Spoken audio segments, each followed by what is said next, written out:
Welcome to the Vortex Nation podcast, brought to you by lovers of hunting, shooting, public lands, the Second Amendment, and good food.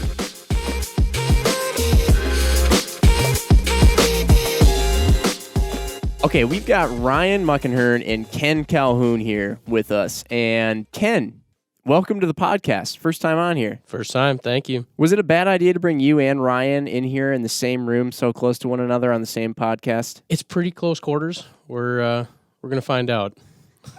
Ken, what do you do here? I work in sales, technical support, Right. pretty much anything that's asked. And you sit right behind Ryan, Yes. and you fling things at him all day, and Constantly. I like to take Gorilla Tape and tape things down at his desk, too. right. Impressive product. It is. Better than duct tape. Gorilla Tape all the way. Interesting. All right. Well, that's good to know.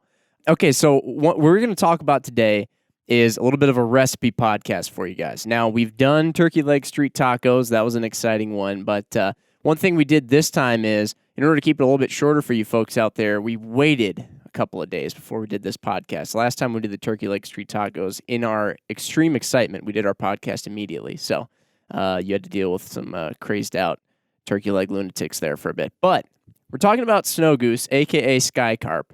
And snow goose gets a bad rap, It does. right? Yes. So what's the deal with that? Why does it get... So I have a theory on it. And I think a lot of this is the same for any game that people hunt that they say tastes bad. And I really think it comes down to game prep. So you've heard me before talk about antelope and how antelope is exceptional. I think it's probably the best big game meat out there that I've had. But it's prep. So you go snow goose hunting. You're either doing this in the spring of the year or you're doing this in the fall of the year. You shoot this big giant pile of birds. You're out all morning. You've got those birds quite literally in a pile for several hours. You huck them in the back of the truck. You drive to town. You get, a burger. Then you maybe go back and then you got to clean them all. And so in the past when I had hunted snow geese, like we'd taken birds in the morning, we didn't clean them until like late that evening. So anything that was maybe shot through the bowels had time to marinate, if you will. And it was not that pleasant.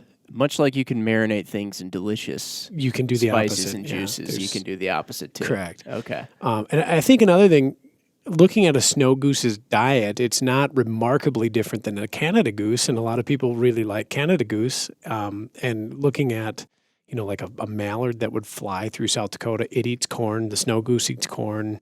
Mallards are delicious. People automatically say snow goose are not. So I think a lot of it comes down to prep and care for it more than anything. I've never felt it tastes remarkably different than any other waterfowl that eats grains and grass. So what's the for those people out there who haven't even tried it yet, maybe, what's the what's that word?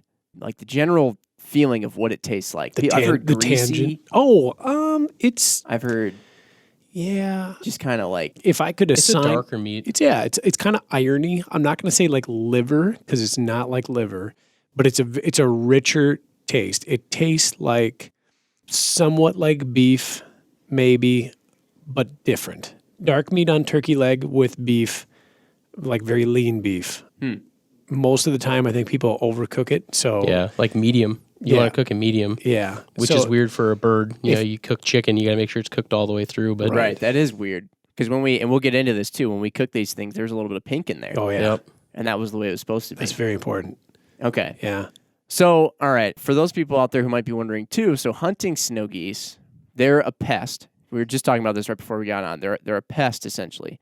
And is it farmers that don't like them because they eat all their... the tundra too, they're destroying Oh, the yeah. tundra, and Oh, really? yeah, they're just bad on the environment. There's really not a whole lot of predators for them.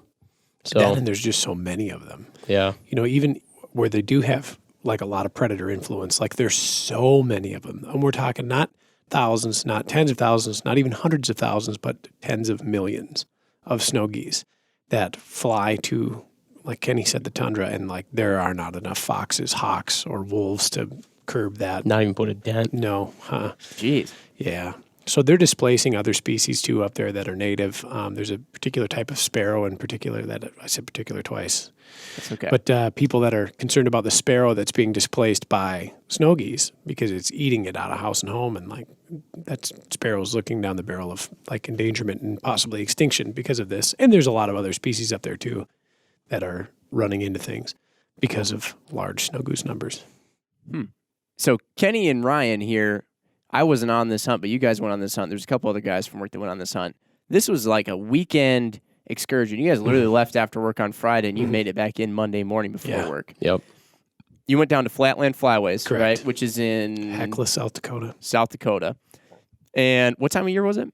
This was in the fall when we really hit them good. We went a couple times now. We try to frequent Flatland at least twice a year. So did we do 2 fall hunts or did we do a spring and In a the fall? spring, we didn't hit the migration very well. We got about 20 birds. Yeah.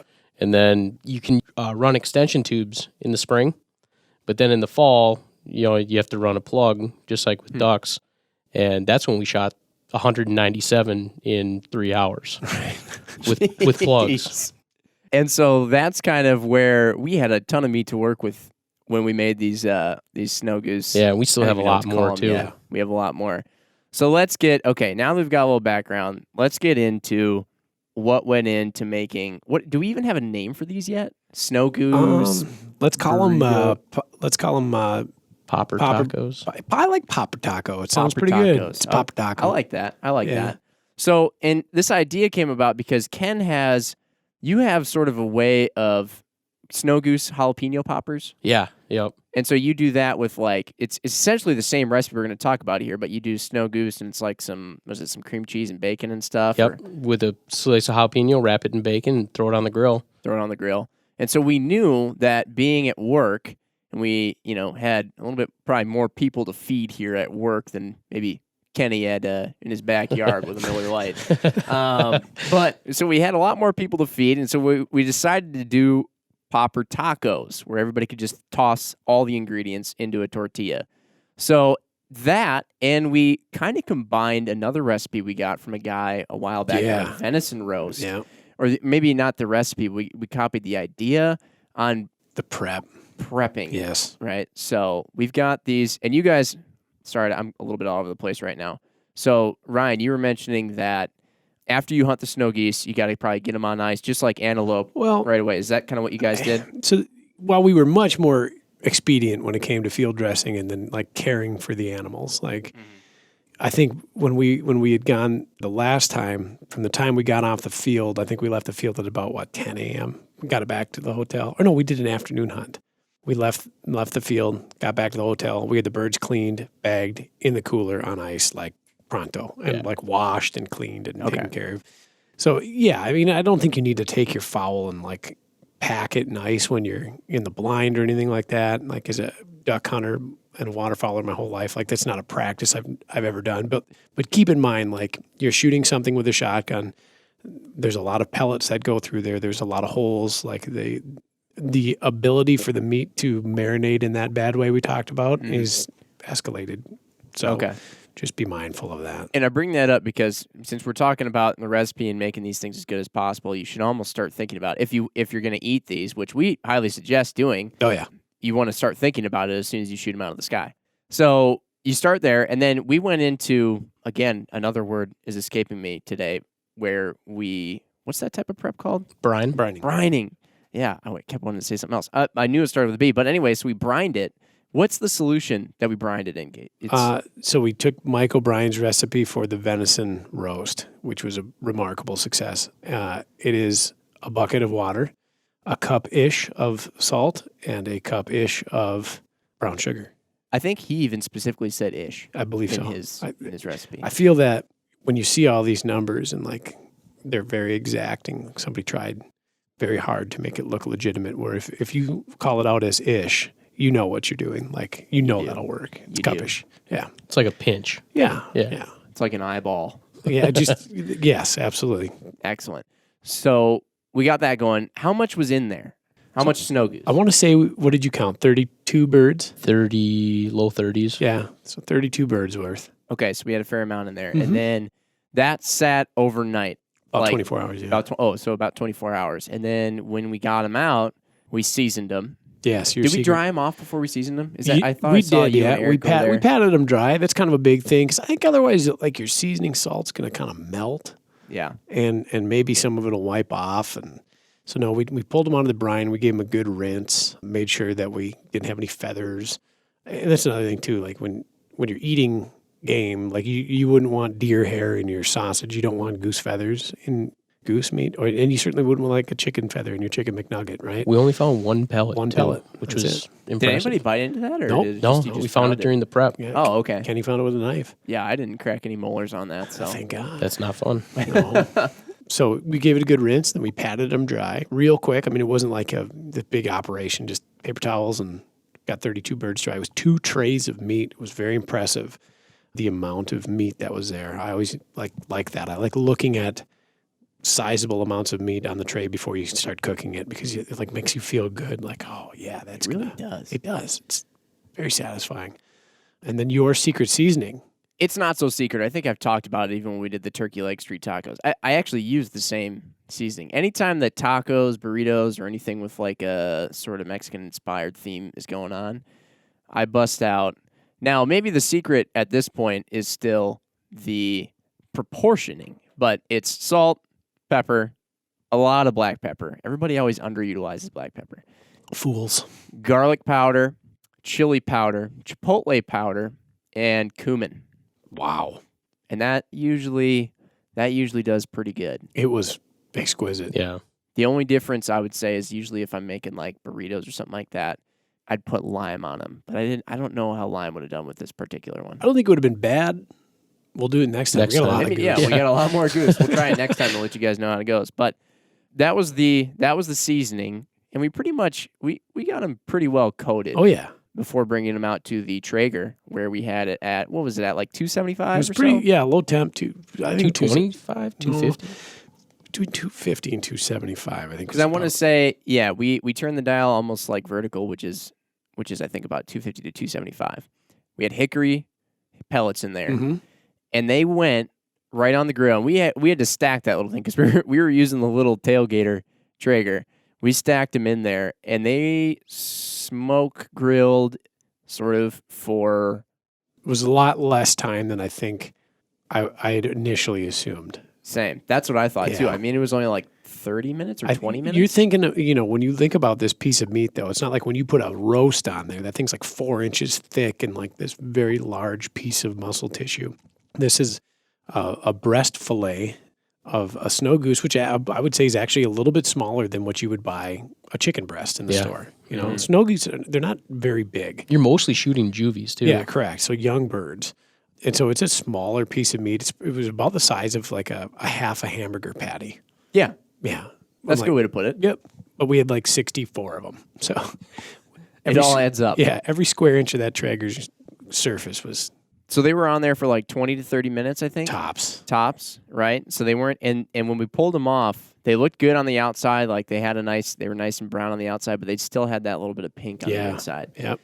At this point, I had to go to a meeting or something like that. But all I remember was I came back and Eric, if only he could be here on this podcast today, was freaking out.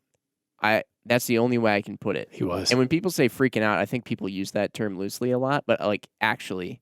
he was going nuts because we came back. And so on the side with these, let's just talk about that a little bit too.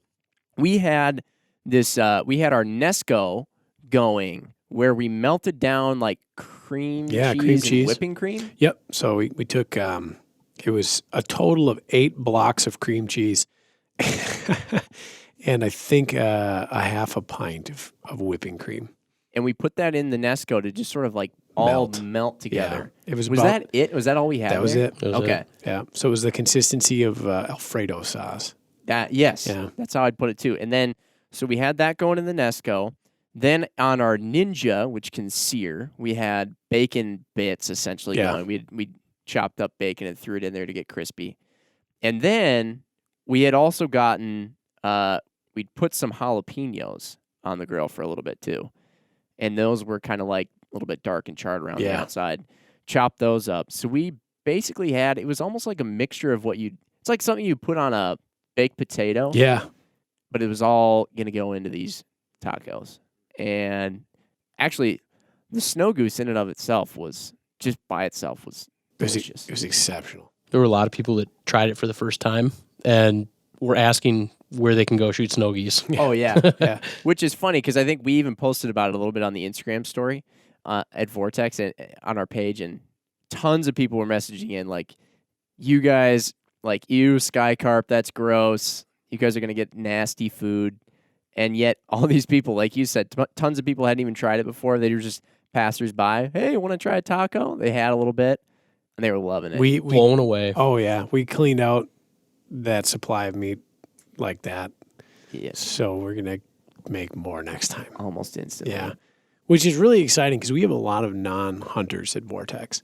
Yeah. You know, just as many as we do have hunters. And I think that for a lot of those folks, it's really exciting for us, especially, you know, we come back and we get to cook for, you know, a lot of anybody who will show up when you guys made the street tacos or when we did antelope a couple times and venison and things like this. And so we have a lot of these people that this isn't really something that they're going to go do on a weekend like we do.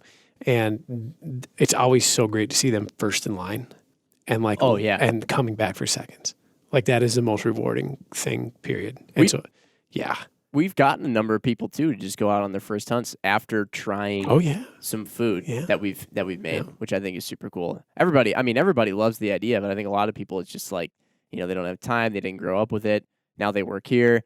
They walk by the lunchroom one day and there's snow goose popper tacos or turkey leg street tacos, or there's a big venison roast that somebody just threw in, you know, into the Ninja or something like that, and they try a little piece, and next thing you know, it's like next fall or spring or whatever, they're out there. They go on their first hunt because they like the idea of the food. Mm-hmm.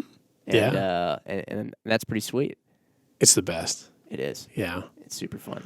I mean, hey, that's a pretty simple recipe. Mm-hmm. Like we said, I mean, we brined it. Really, I'd say the brine was a huge help.